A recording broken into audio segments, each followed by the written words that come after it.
প্রশ্নটা হচ্ছে কোনো তেজস্ক্রিয় মৌলের অর্ধায়ু 10 দিন, উক্ত মৌলের 75% ক্ষয় হতে কত সময় লাগবে? এটা একটা গাণিতিক সমস্যা। তো এরকম প্রবলেম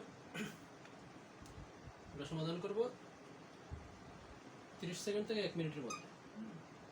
30 সেকেন্ড থেকে 1 মিনিটের মধ্যে কীভাবে এটা আনসারটা বের করা যায় সেটাই আমি একটু বলতেছি। অর্ধায়ু 10 দিন মানে অর্ধেক শেষ হয় 10 দিনে। একটা তেজস্ক্রিয় মৌলের অর্ধেক পরিমাণ ক্ষয় হয় 10 দিনে। আরও 10 দিনে এটা যে অর্ধেক থাকবে তার অর্ধেক। তাহলে 10 দিনে শেষ হয় 50%। 50% ক্ষয় হওয়ার পরে যে 50% থাকবে তার অর্ধেক 25% সেটা ক্ষয় হবে 10 দিনে। তাহলে 10 দিন প্লাস 10 দিন ইকুয়াল টু 20 দিন।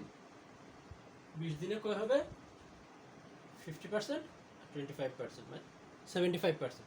তাহলে এর আনসারটা কি 20 ডেজ আর 20 দিন। ঠিক আছে, এমসিকিউ অপশন থাকবে হয়তো 5 দিন, 10 দিন, 20 দিন, 25 দিন। তো এটার জন্য এই